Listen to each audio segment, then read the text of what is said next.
사실 예배 설교 시간보다 간증 시간이 더 좋으시죠? 네, 간증을 듣고 설교를 하려면 제 마음에 그 기대와 또 무거움이 동시에 저에게 다가옵니다. 그래서 참 감사하죠. 감사하고 기쁘고 사실은 지금 이렇게 함께 공동 그 목회를 하면서 조금 더 오래 했으면 좋겠다라는 그 욕심이 생깁니다. 이렇게 먼저 말씀을 선포해 주시고 또 저도 제 나름대로 마음으로 간증을 쓰고 그리고 이제 간증의 결과가 또 설교가 되고 또 제가 말씀을 선포한 후에는 또 이렇게 하나님께서 함께 협력하여 선을 이루게 하시는 그 때를 따라 주시는 그 양식이 얼마나 좋은지 그런 욕심을 잠깐 부려봤습니다.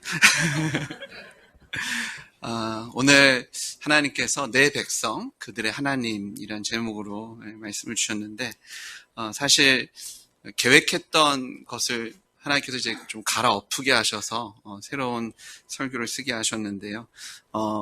지난주에 저희가 말씀 들었던 것처럼 부활하신 예수님을 만난 후에야 제자들이 예수님께서 하신 말씀을 기억하고 또 성경과 예수님께서 하신 말씀을 믿었다라고 말씀하십니다.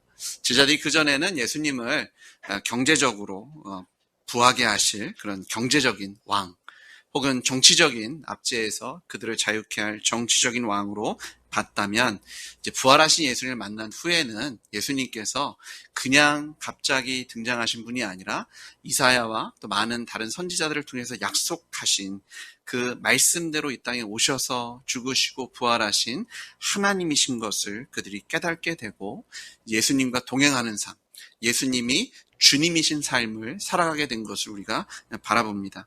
이사야서 6장 9절에 보시면 이는 한 아기가 우리에게 낳고 한 아들을 우리에게 주신 바 되었는데 그의 어깨에는 정사를 메었고 그의 이름은 기묘자라 모사라. 자, 여기까지 보면 그냥 한 인간, 참 뛰어나고 아름답고 지혜가 있고 그냥 그 풍겨지는 분위기 자체에 권세가 있는 그런 하나의 사람처럼 묘사하고 있고요. 참 아름답고 기묘하다라고 묘사되어 있지만 그 후반절에는 분위기가 바뀌죠. 전능하신 하나님, 영존하시는 아버지, 평강의 왕이 이 땅에 오실 것을 약속해 주셨습니다. 아마 이 말씀이 선포되어졌음에도 불구하고 제자들은 설마 하나님이 이 땅에 오시겠어? 하나님의 대리자, 선지자 정도 오겠지. 어쩌면 예수님을 향해서도 그런 생각을 갖고 있지 않았나.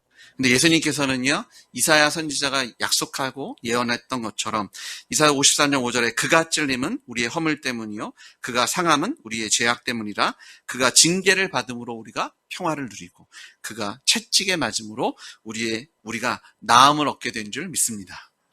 주님께서 우리를 대신해 고난당해 주시고 채찍질 당해 주셔서 우리에게 평강을 주셨고 우리에게 나음, 회복의 약속을 허락해 주시고 우리를 구원하셔서 하나님의 자녀가 되는 길을 우리에게 주셨죠. 그래서 우리는 다 양 같아서 그릇 행하여 각기 제 길로 갔지만 여호와께서는 우리 모두의 죄악을 예수 그리스도께서 담당할 수 있도록 예수님 십자가에 죽으시고 또 그냥 죽이신 뿐만 아니라 약속대로 이사야서 25장 8절을 보니까 사망을 영원히 멸하실 것이라. 주 여호와께서 모든 얼굴에서 눈물을 씻으시며 자기 백성의 수치를 온 천하에서 제하시리라. 예수님 부활하셨습니다.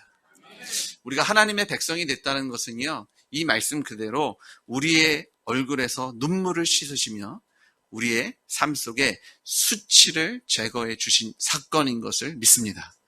이게 하나님의 백성이라는 의미예요. 하나님 우리를 얼마나 사랑하시는지 우리가 수치를 당하기 원치 않으시고 우리가 눈물 흘리기 원하지 않으시는 하나님 우리가 원하시는 건 재앙이 아닙니다. 하나님 우리가 평강을 누리기를 원하시는 줄 믿습니다. 이사야서 26장 19절에는요. 주의 죽은 자들은 살아나고 그들의 시체들은 일어나리이다. 티끌에 누운 자들아 너희는 깨어 노래하라. 주의 이슬은 빛나는 이슬이니 땅이 죽은 자들을 내놓으리라. 예수님 부활하셨는데요. 우리도 예수님의 그 부활에 동참케 하셔서 마지막 때 우리를 일으켜 세우시고 하나님의 나라를 누리게 하실 줄 믿습니다. 하나님이 사람으로 이 땅에 오셨습니다. 그리고 그냥 권세가 있고 뛰어나고 아름답고 지혜롭고 존경할 만한 그런 사람이 아니라 전능하신 하나님께서 영존하신 아버지, 평강의 왕이 이 땅에 오셔서 성경대로 우리 때문에, 나의 죄 때문에 죽어주셨고 부활하심으로 우리의 주와 하나님, 우리의 입술에 나의 주, 나의 하나님이란 고백을 심어주신 줄 믿습니다. 세상 사람들은요, 예수님을 단순히 한 4대 성인의 한 사람, 그래서 간디도 이런 얘기를 합니다. 나도 예수님을 좋아합니다. 나도 예수님을 존경합니다. 근데 거기에 하나를 덧붙여요. 하지만 나는 예수 믿는 사람, 교회는 싫어합니다. 왜 이런 고백을 했을까? 간디도 예수님을 알았던 거죠. 근데 간디는요, 예수님이 하나님이신 것을 몰랐어요. 부활하신 예수님을 만나지 못하니까 지식적으로 참 괜찮은 분이고 존경할 만한 분이고 따를 만한 분이고 훌륭한 분이지만 이 예수가 내 인생을 바꿀 수 있고 무엇보다 나에게 영생을 주고 나에게 그런 하나님의 나라를 누리게 하는 하나님이시라는 고백을 하지 않으니까 교회를 알아볼 수 없고 또 하나님의 살아계신 그 손길을 경험할 수 없었던 것을 우리가 바라보게 됩니다.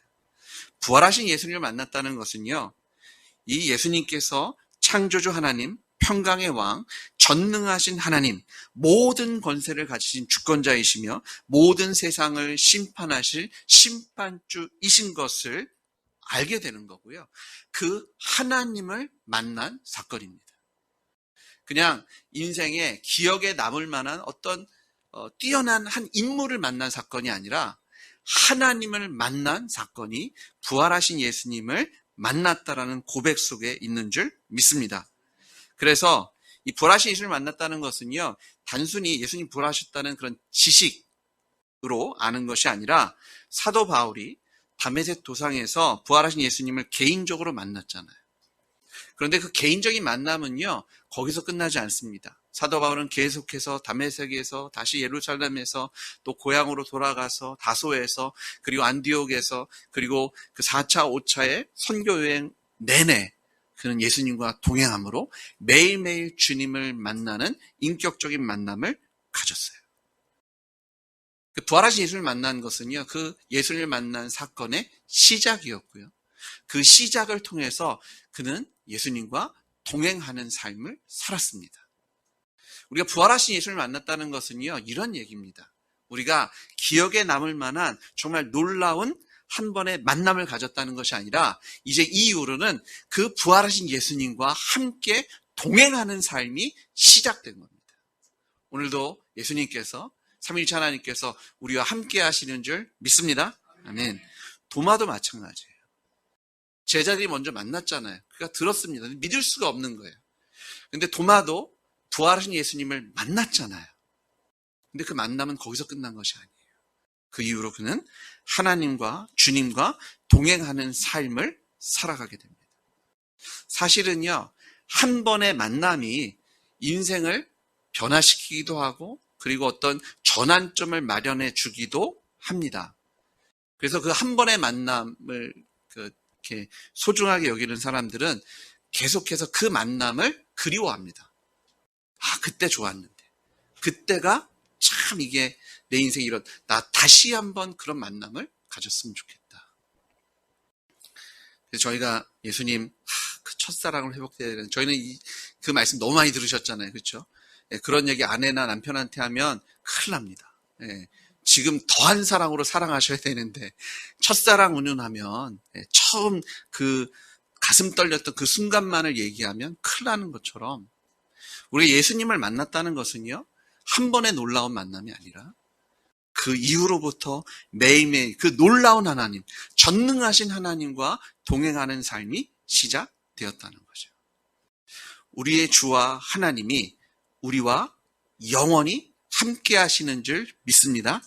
마태복음 28장 20절에도요, 이렇게 말씀하시잖아요. 볼시어다, 내가 세상 끝날까지 너희와 항상 함께 있으리라. 우리가 부활이 실제가 되었다. 그것은요, 부활하신 예수님과 내가 지금 동행하고 있다라는 이야기죠. 사도 바울도 도마도 그 예수님을 따랐던 무수히 많은 믿음의 선조들은 예수님께서 나의 주님과 나의 하나님이 되셨습니다 라는 그 고백이 그냥 입술의 고백이 아니라 마음의 고백이었고 삶의 고백이 될 수 있었던 이유는 그들은 예수님과 동행하는 삶을 살았다는 거예요. 그런데 이런 도마나 사도 바울의 고백과 같은 하나님의 선포가 이미 구약에 있었습니다. 구약의 많은 부분에서 우리가 찾게 되는 것은 하나님께 이런 말씀을 하십니다. 이로써 이들이 뭐 이스라엘일 수도 있고요, 이방인일 수도 있는데 내가 여호와 하나님인 것을 알 것이다. 출애굽기 8장 10절에도 보시면 우리 하나님 여호와와 같은 이가 없는 줄을 알게 하리니, 출애굽기 16장 12절에도요 내가 여호와 너희의 하나님인 줄 알리라.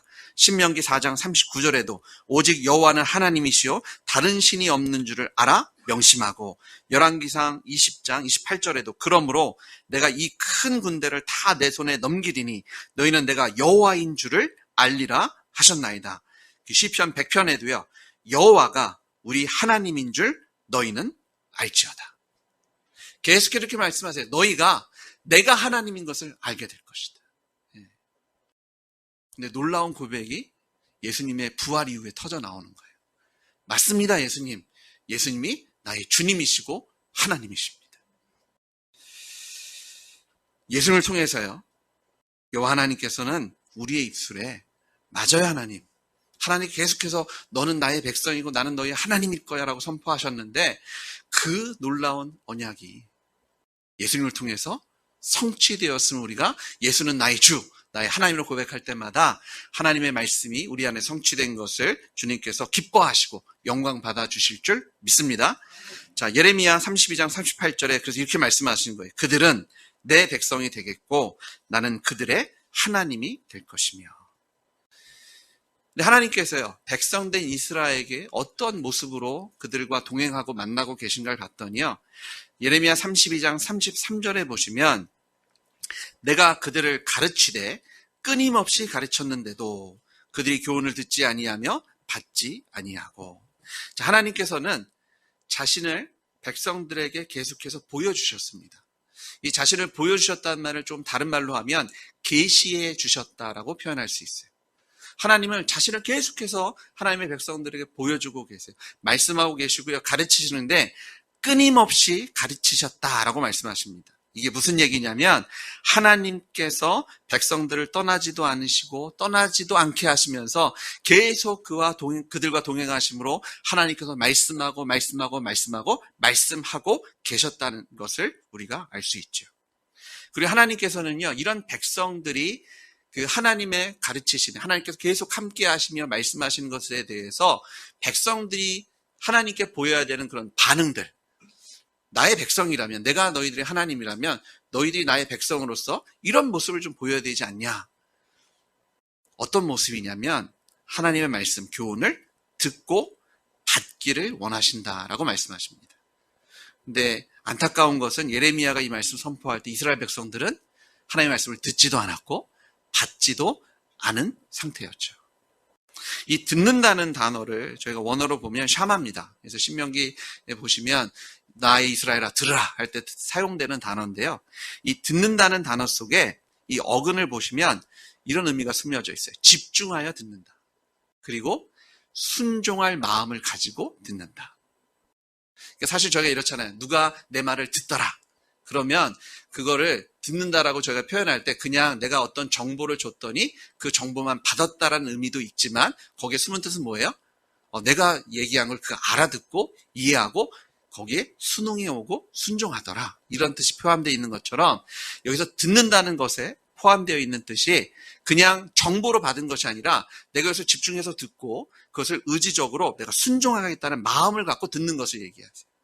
그래서 하나님께서 우리에게 말씀하시는데, 끊임없이 말씀하시는데 하나님께서 우리에게 원하시는, 백성에게 원하시는 것은 우리가 집중해서 하나님의 음성을 듣고 그리고 우리가 그냥 듣는 것이 아니라 그 하나님의 말씀에 순종하고자 하는 순전한 마음으로 듣기를 원하신다는 것이죠. 그리고 듣고 두 번째 나온 단어가 뭐예요? 받는다는 거예요. 이 받는다는 단어가 라카라는 원어인데요. 여기에는 그냥 저희가 기본적으로 아는 받는다라는 뜻을 그대로 갖고 있습니다. 그래서 영어로 하면 뭐 take, get, 그다음에 뭐 receive, 받다. 그런데 여기에 재밌는 뜻이 또 있더라고요. 어떻게 보면 이런 뜻이 이게 된다고? 근데 생각해 보면 맞다. 이 라카라는 단어에요. 결혼하다라는 뜻이 있습니다. 결혼하다, 아내를 데리고 오다. 저희가 결혼식 때 보시면 신부의 아버지가 신부를 이렇게 데려가서 신랑에게 넘겨주잖아요. 그래서 영어에서 이제 take hand 이렇게 손을 받죠. 그래서 이 라카라는 뜻에 받는다라는 뜻에 그 아내를 데리고 오다, 결혼하다는 뜻이 있어요. 근데 우리가 너무나 잘 알듯이 결혼은 뭐예요? 언약입니다. 그리고 결혼은 한 번의 만남으로 끝나는 게 아니에요. 한 번 받고 끝나는 것이 아니라 그때 손을 딱 잡는 순간 어떻게 되는 거예요? 그 이후부터 영원토록. 하나님께서 하나 되게 하신 것은 나눌 수 없는 줄 믿습니다. 제가 저희 아내와 22년, 23년 전에 결혼을 했습니다. 오늘 집에 가서 혼날 것 같아요. 22년, 23년이 정확히 얘기를 해야 되는데 제가 일부에서도 놓치고 그 시간이 있었음에도 불구하고 계산을 하지 않았습니다. 예, 제가 저희 아내를 데리고 왔죠. 만났습니다. 그리고 그 만남은 그 한 번으로 끝난 것이 아니라 지금까지 계속되어지고 아마 죽을 때까지, 주님 다시 오실 때까지. 저는 천국에서도 만났으면 좋겠는데 저희 아내가 한마디 하더라고요. 굳이? 천국에서는 자유롭게. 영원한 만남이죠. 그러니까 하나님께서 우리가 하나님을 말씀을 받기 원하시는데 한 번 만나고 끝나는 것이 아니라 영원한 언약 관계를 원하신다는 거예요. 뭐 저도 저희 아내를 만나기 전에 몇몇 여성을 만난 기억이 있습니다. 근데 제가 지금도 그들을 만나고 있지 않잖아요. 만나면 큰일 나죠. 그럴 수 없는 거잖아요. 그러니까 우리가 하나님의 말씀을 들었다, 그것을 받았다라는 것은, 내가 부활하신 예수님을 만났다는 것은요, 그 한 번의 특정적인 사건이 아니에요. 정말 천지개벽이 일어날 깜짝 놀랄 사건 아닙니까? 하나님께서 갑자기 등장하신 거잖아요. 이번 주에 새벽 예배가 진행되어질 때 한번 그런 예화를 드신 것 같아요. 오늘 이렇게 산책을 하는데 갑자기 하나님께서 탁 등장하셔가지고 누구야? 내가 부활한 예수다 이러면 주님께서 명령하시면 어떻게 하시겠어요? 순종하는 거죠. 그 만남이 얼마나 놀랍고 우리 인생의 전환점이 될 수 있고 변화가 될 수 있는 만남. 그것으로 끝난 만남이 아니라고요. 그 전능하신 하나님께서 우리가 예수님을 만나는 그 순간부터 이제 영원토록 우리와 함께하고 계신 줄 믿습니다. 이게 언약인데요. 저희가 언약하면 생각나는 사람이 아브라함입니다. 창세기 15장에 보시면 하나님께서 이제 언약을 맺으세요. 15장 8절에 보시면 그가 이르되 주 여호와여 내가 이 땅을 소유로 받을 것을 무엇을 알리까? 하나님께서 아브라함에게 본토 친척 아비집을 떠나 내가 너에게 명령한 땅으로 가라고 말씀하시잖아요. 그러면 주신 명령이 내가 너를 축복의 통로로 삼을 것이고 복의 근원으로 삼을 것이고 많은 민족의 아버지로 삼을 거라는 약속을 주십니다. 그래서 지금 내 땅의 소유를 받을 것 무엇으로 알겠습니까? 이거는 단순히 땅에 대한 얘기가 아니라 하나님의 언약에 대한 확인입니다. 그랬더니 주님께서 이렇게 말씀하세요. 15장 9절에 여호와께서 그에게 이르시되 나를 위하여 3년 된 암소와 3년 된 암염소와 3년 된 수량과 3비둘기와 집비둘기 새끼를 가져올지니라. 아브라함이 그 모든 것을 가져다가 그 중간을 쪼개고 그 쪼갠 것을 마주 대하여 놓고 그 새는 쪼개지 아니하였으며. 자, 하나님께서 이 짐승들을 데리고 오라고 그러는데 아브라함이 그 얘기만 했는데 아브라함은 가지고 오자마자 무슨 일을 해요? 짐승들을 쪼갭니다. 이게 이제 아브라함이 안 거예요. 뭘 원하시는지. 이것이 고대에서 언약을 맺는 방법입니다. 짐승들을 가지고 와서 암소든 암염소든 수량과 비둘기들 가져와서 쪼개고요. 그리고 쪼갠 사이를 서로 걷습니다. 이게 무슨 의미냐면 내가 지금 언약을 맺는데 이 언약을 내가 어기면 쪼개진 짐승들처럼 나도 죽겠다라는 거예요. 그러니까 생명을 걸고 약속을 맺는 그런 언약을 지금 하나님께서 아브라함과 맺으시는데요. 창세기 15장 17절을 보니까 해가 져서 어두울 때 연기 나는 화로가 보이며 타는 햇불이 쪼갠 고기 사이로 지나가더라. 하나님만 지나가셨습니다. 하나님 뭐라고 말씀하는 거예요? 하나님께서 생명을 거셨습니다. 이게 창조물이 하나님을 향해서 제가 생명을 다해서 당신을 사랑 이게 아니라 창조주 하나님께서 창조물을 위해서 생명을 거셨어요.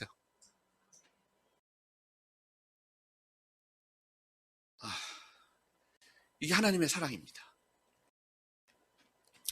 하나님께서 내가 생명 걸고 이 약속 지킬 것이다.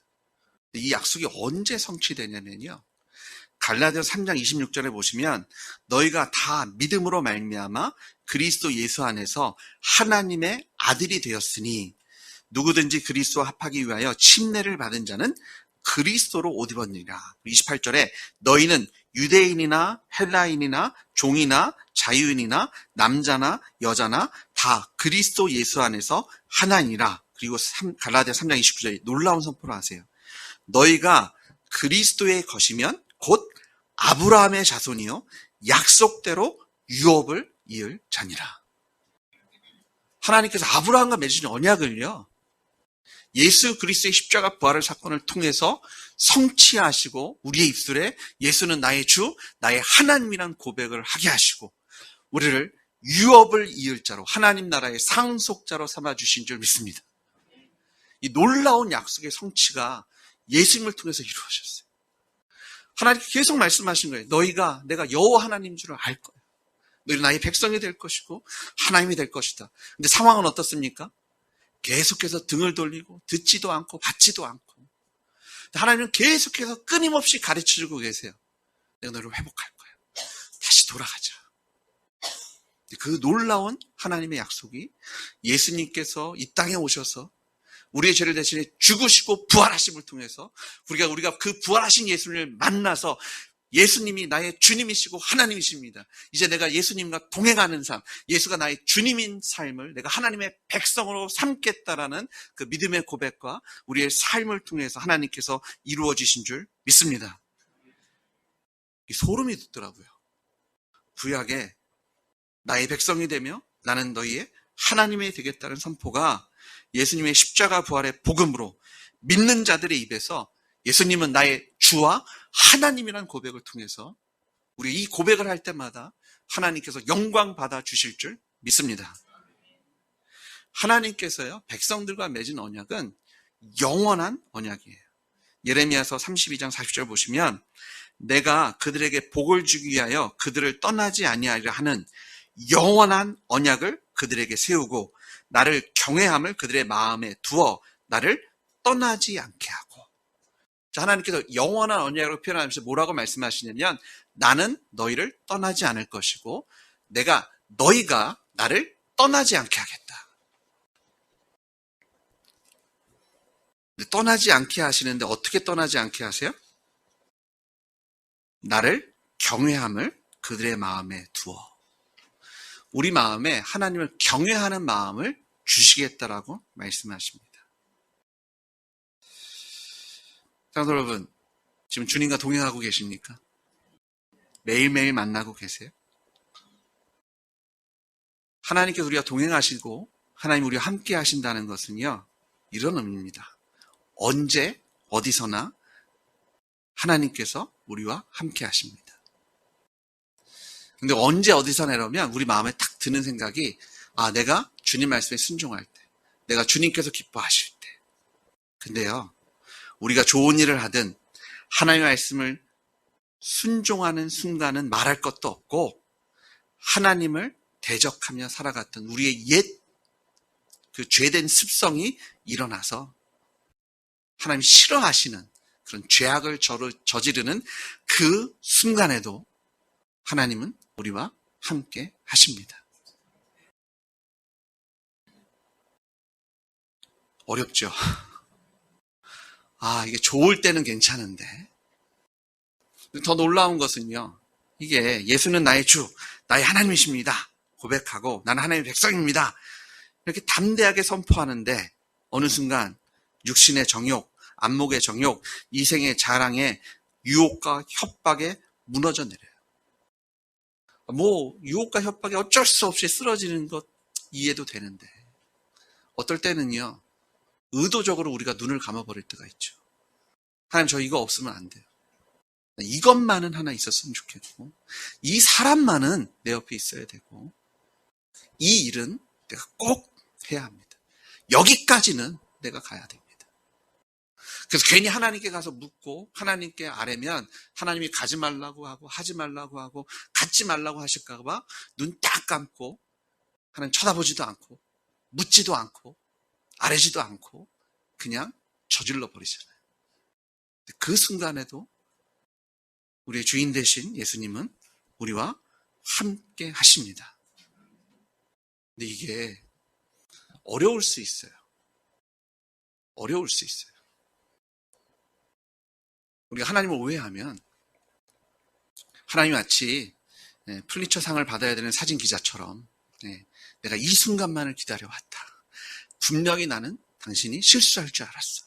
그 넘어지는 순간, 쓰러지는 순간, 그 죄악 속에 빠져드는 순간을 순간 포착해서 쫙 사진을 찍고 내가 이것을 사진을 찍었습니다. 자랑하는 거죠. 내가 너 이럴 줄 알았어. 내가 너 쓰러질 줄 알았어. 내가 그럴 줄 알았다. 하나님 우리를 정죄하시려고 우리와 함께 하시는 것 아닙니다. 하나님께서 우리가 쓰러질 때마다 탄식하고 계시고 울고 계시고 우리를 위해서 중보하고 계시고 우리의 손 붙잡고 우리를 일으켜 세우시는 하나님이신 줄 믿습니다. 예레미야서를 큐티하면서 무수히 많은 심판의 메시지가 선포되어지지만 그 안에 숨겨진 메시지는 뭐예요? 회개하자예요. 회개하자. 세상은요, 우리의 근심과 걱정과 그리고 두려움을 줘요. 하나님 보고 계시다니까? 큰일 났네. 잘못된 죄책감이 들면요, 근심이 쌓이면 하나님을 멀어지게 됩니다. 하나님, 제가 감히 하나님께 나아갈 수가 없어요. 나를 떠나십시오. 그런데 하나님께서 주시는 근심은 뭐예요? 회개하게 합니다. 우리에게 생명을 주세요. 우리를 회복시켜 주시고 하나님께로 나아가게 하시는 것이 하나님께 주시는 근심인 줄 믿습니다. 여러분 마음에 잘못된 죄책감과 잘못된 근심으로 주님께 나아가는 것을 방해하는 것이 있다면 그거는 제대로 된 죄책감이 아니에요. 그건 사탄 마귀 가지고 세상에 주는 거고요. 하나님께로 나아가게 하고 하나님께 회개하게 하고 하나님을 찾게 하는 근심은 성령께서 우리 안에 책망하시고 가르치시고 인도하셔서 우리를 하나님의 회복에 하나님의 백성의 그 하나님의 나라를 누리게 하시는 하나님의 음성인 것을 믿으시고 또 순종하시는 여러분 되실 주의 이름으로 축복합니다. 성경은 우리가 하나님이 거하시는 성전이라고 선포해요. 우리가 거룩한 하나님이 거하실 처소가 되었습니다. 처음부터 우리가 준비되었고 깨끗해졌기 때문이 아니었습니다. 믿음으로 된 거잖아요. 예수님의 보혈의 피로 된 거잖아요. 지금도 마찬가지입니다. 여러분 얼마나 깨끗하세요? 제가 이제 부임한 지 4주가 됐는데요. 4번째 예배를 같이 드리고 있습니다. 지금은 다 예뻐 보이시죠? 좋지 않으세요? 아닌가요? 벌써 한두 개 좀 찾으셨나요? 아니, 3, 4개인가요? 저는 약점이 분명한 사람입니다. 저는 약점이 참 많고요. 실수도 많이 하고 미리 말씀을 드려야지. 저는 이렇게 완벽한 목사가 아닙니다. 좀 완벽할 질수도 없고요. 저는 세상에서 감사한 사람이 몇 명 있는데 저희 아내와 저희 아이들한테 참 고맙습니다.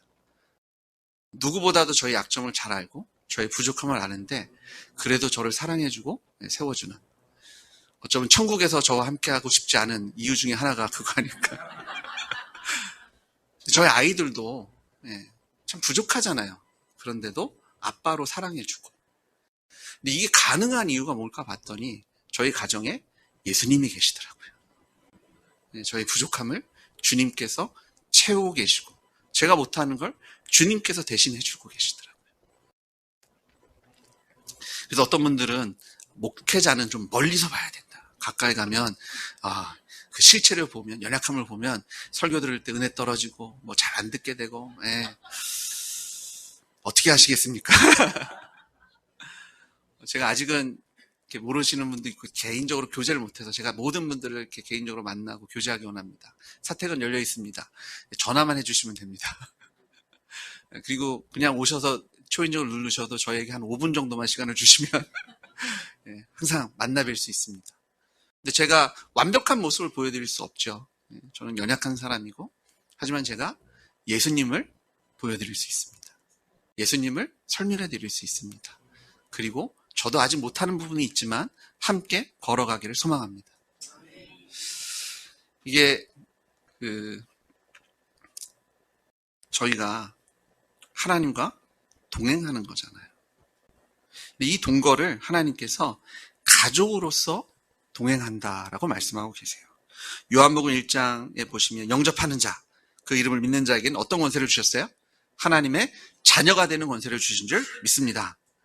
그래서 하나님께서 이 예레미야 32장 39절에도요.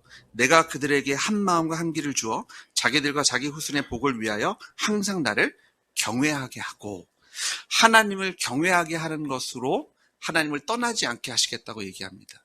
이 경외라는 단어는요, 공포심, 단순한 두려움에 대한 얘기가 아니라 우리가 왜 두렵게 여기고 존경하냐면 하나님을 사랑하기 때문에, 하나님을 존경하기 때문에 갖는 그런 선한 두려움이 저희가 경외라는 단어로 사용합니다. 그래서 하나님께서 말씀하시는 것이 우리가 하나님을 경외하게 되면, 하나님을 사랑하게 되면, 하나님을 존중하게 되면 하나님을 떠날 수 없다라는 거예요. 근데 그 일을 어떻게 하시냐면 내가 그들에게 한 마음과 한 길을 주시겠대요. 이 한 마음과 한 길은 누구예요? 예수님이십니다. 예수님만이 한 마음과 길이요 진리요 생명이신 예수님만이 우리에게 한 길을 걷게 하시는 줄 믿습니다.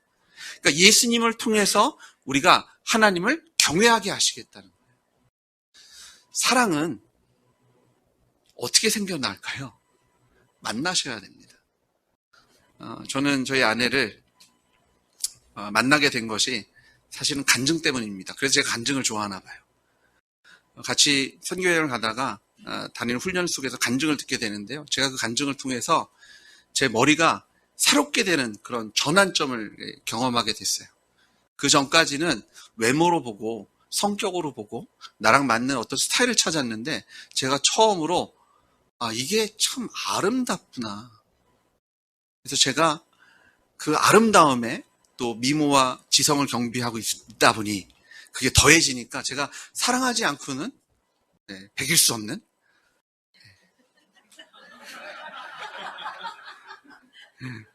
그런데요, 제가 그냥 한번 간증 듣고 그러네, 참 좋은 사람이야 이러고 끝났다면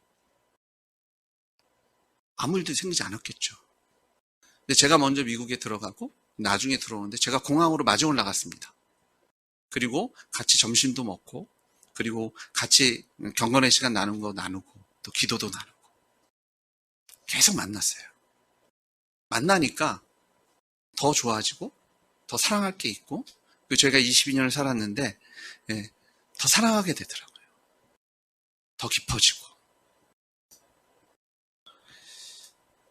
저희가 먼저 걱정하죠. 너무 가까이 가면 사랑하던 마음도 사라지지 않을까. 이제는 사랑이 아니라 정으로, 그리고 정도 어떤 정? 미운 정으로 산다. 근데 주님은요, 우리가 그럴 걱정이 없잖아요.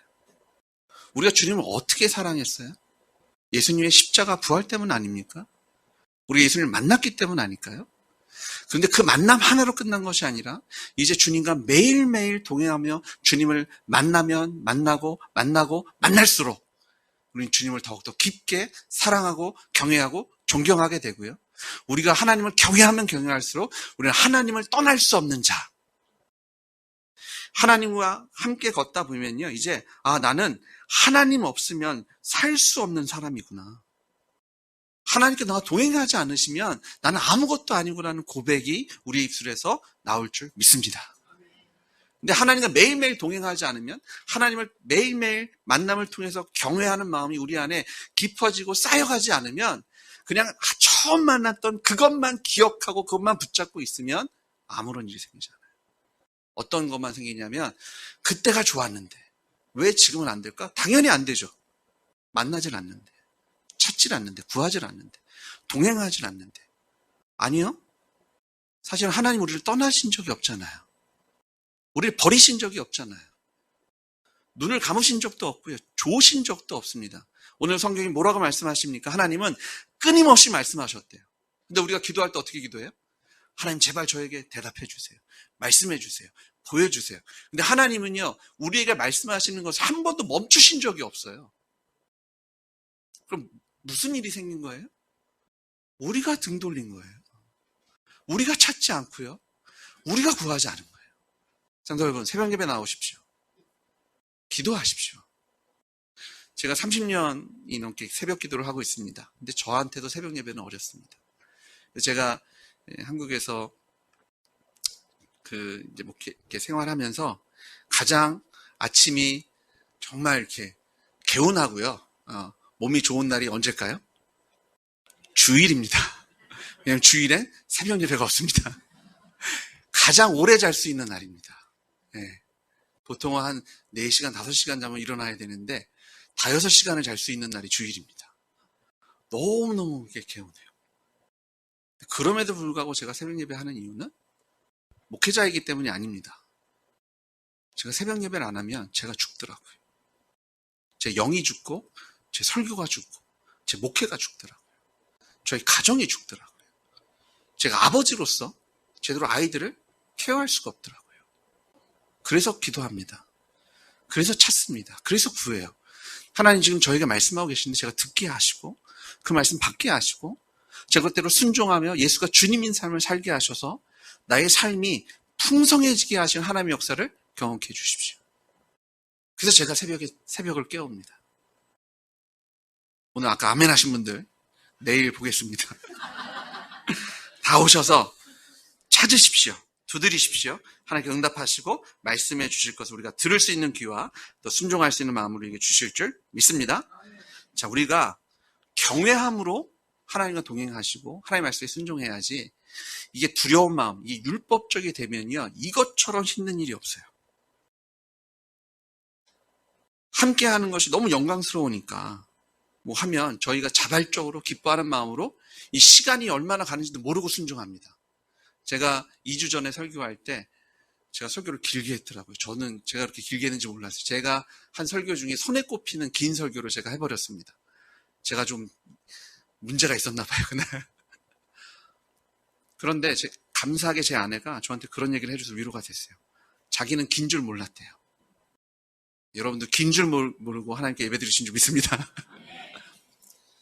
성경에 보시면 그리고 역사를 보시면 부흥의 사건이 일어나잖아요. 그럼 각성의 사건이 일어나면 그들은 예배를 한두 시간은 드리는 것이 아닙니다. 2-3시간도 아니고 다 6시간을 드립니다. 찬양을 2-3시간 하고요. 말씀을 몇 시간씩 듣는 거예요. 에스겔서에도 보시면 말씀 듣는데 시간 가는지 모르는 그들이 말씀을 들은 후에 이런 고백하는 벌써 이렇게 시간을 내서 잠깐인 줄 알았는데 너무너무 기쁘고 즐거웠는데 나는 조금 더 찬양할 수 있고 조금 더 예배할 수 있는데 이런 고백이 나오는 거예요. 그거는 예배를 잘 기획하고 좋은 찬양 인도자를 불러오고 설교를 착착 잘 준비해서 그런 예배가 그걸 하는 것이 아니라 의무감에 나오는 것이 아니라 하나님을 경외함으로 나올 때 우리가 그런 예배로 하나님께 영광 돌릴 수 있을 줄 믿습니다. 두려움이 아니라 경외함으로. 근데 두려운 마음으로 율법적인 마음으로 하나 경외하는 마음으로 하나 결과물은 비슷할 수 있어요. 순종이죠. 근데 그게 얼마나 어렵겠어요. 그러니까 율법의 개수는 늘어날 수밖에 없는 거예요. 사람들이 핑계를 댈 거 아니에요. 나는 이런 뜻인 줄 알았다. 그러니까 계속 하나씩 더 넣는 거예요. 못 빠져나가게. 그러니까 책임과 의무만 되는 거기에 구원이 있겠습니까?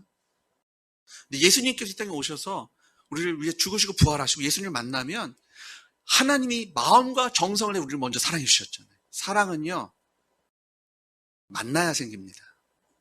어떤 사람을 만나야 되냐면 내가 사랑할 만한 사람이 아니라 우리가 함께 사랑할 수 있는 사람을 만나야 돼요.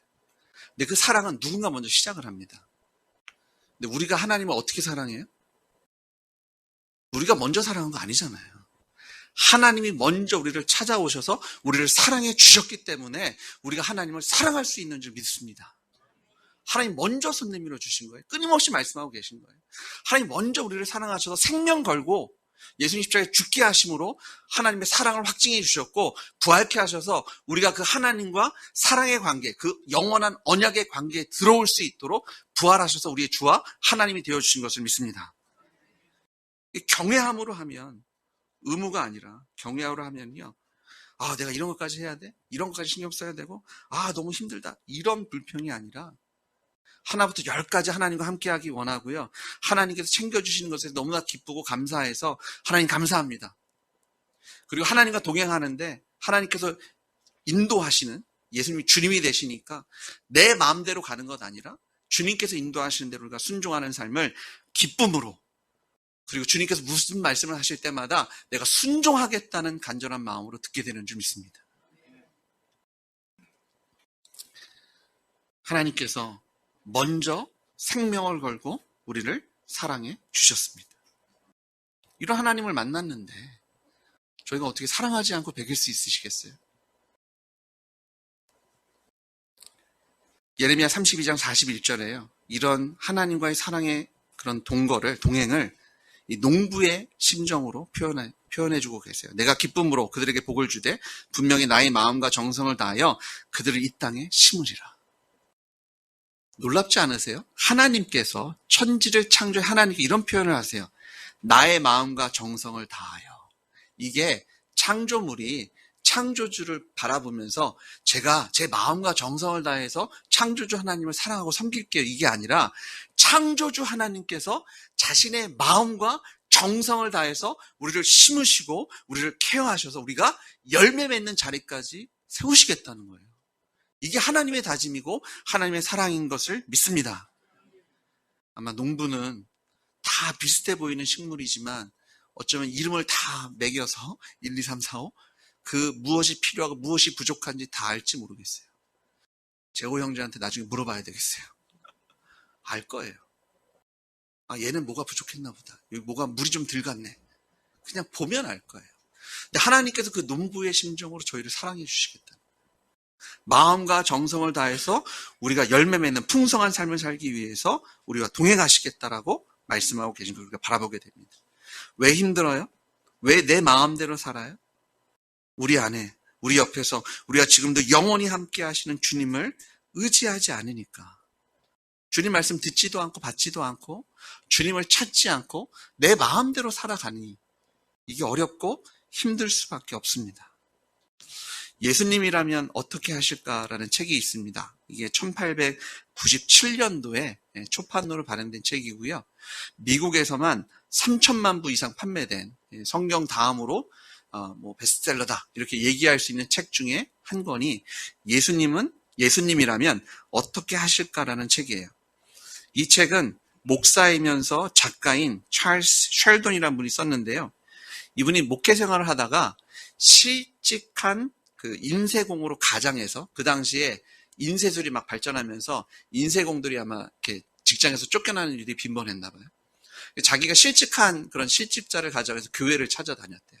그런데 교회가 너무나 무관심하고 아주 차가웠답니다. 그래서 이분이 놀라서 이 책을 쓴 것 같아요. 이 책의 내용이 어떠냐면 어느 날 미국 레이몬드 시라는 한 부유한 교회에 불황자가 찾아옵니다.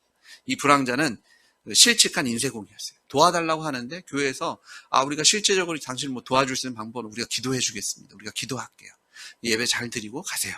이러고 나간 거예요. 그리고 얼마 후에 예배가 끝난 후에 한 사람이 움직이지 않고 서 있는 거예요. 앉아 있는 거예요. 예배 끝나고 이제 목사님 찾아갔는데 그 실직한 인쇄공인데 그가 거기서 몇 마디 하고 죽어버린 거예요. 직장도 없으니까 먹을 것도 없고 아마 다 기진해서 죽게 됩니다. 그리고 그 사건을 통해서 이 교회가 깜짝 놀란 거죠. 우리가 이럴 수 없다. 그래서 거기에 목사님이 이런 제안을 합니다. 예수님이라면 어떻게 하실까라는 기준을 갖고 우리 1년만 살자. 그랬더니 이 교회의 지체들의 삶이 달라지기 시작했답니다. 신문사 사장이요. 권투 관련 소식을 실지 않기로 했대요. 아마 이 당시에 권투가 약간 투기 목적으로 많이 썼나 봐요. 그래서 권투에 대한 기사는 실지 않고 그리고 광고 수입 많은 일요판의 제작을 중단합니다. 전국적인 오페라단의 가수로 일해달라는 요청을 받은 장래가 촉망되던 성악가는 거리의 불황아들을 위한 성가를 부르는 복음성가 가수로 헌신하고요.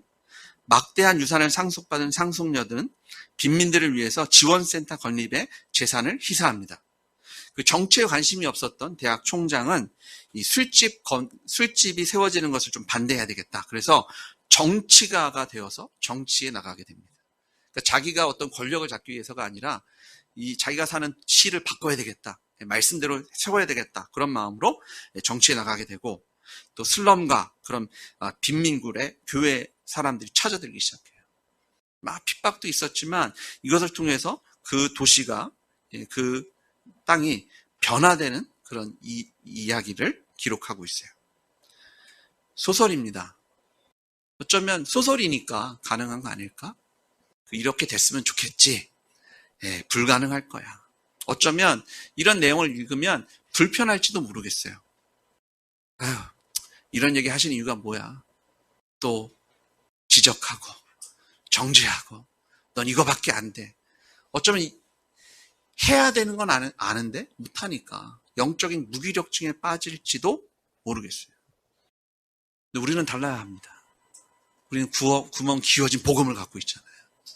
예수님 부활하셨잖아요. 우리는 부활하신 예수님을 만났고 동행하는 사람들이잖아요. 그리고 이게 소설 속의 이야기가 아닙니다. 복음서를 읽어보십시오. 사도행전을 읽어보시고 서신서를 읽어보세요. 이미 일어난 이야기들입니다. 모든 걸 내어놓고 하나님의 나라를 위해서 헌신한 무수히 많은 제자들과 사도들이 있었고요. 그 위에도 믿음의 구름같이 허다한 믿음의 선조들이 이렇게 살았습니다. 그리고 사랑하는 여러분, 이게 멀리 있는 이야기가 아닙니다. 여러분의 목장에서 나누어지고 있는 일들입니다. 사실은요, 생각이 변하는 것도 깜짝 놀랄 일입니다. 물론 행동까지 변해야 좋은데, 근데 생각도요, 너무너무 변화시키기가 힘들어요. 근데 행동이 바뀌고, 삶이 바뀌고, 가정이 바뀌고, 기업이 바뀌는 일들이 지금 우리 목장에서도 일어나고 있는 줄 믿습니다. 또 하나님께서 또 일어나게 하실 줄 믿습니다. 오늘 저희가 들은 간증만 해도 얼마나 저희의 마음을 두근거리게 하고 기쁘게 해요. 여러분, 하나님은 끊임없이 말씀하고 계세요. 우리가 지금 하나님과 동행하고 있잖아요. 들으십시오. 받으십시오. 예수님이 주님이시니 순종의 자리에 있으신 여러분들 주님을 축복합니다.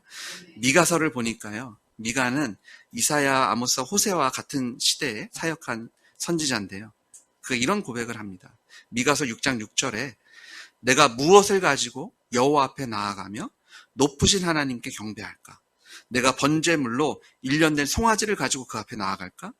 여호와께서 천천의 수량이나 만만의 강물 같은 기름을 기뻐하실까? 내 허물을 위하여 내 맏아들을, 내 영혼의 죄를 말미암아 내 몸에 열매를 드릴까?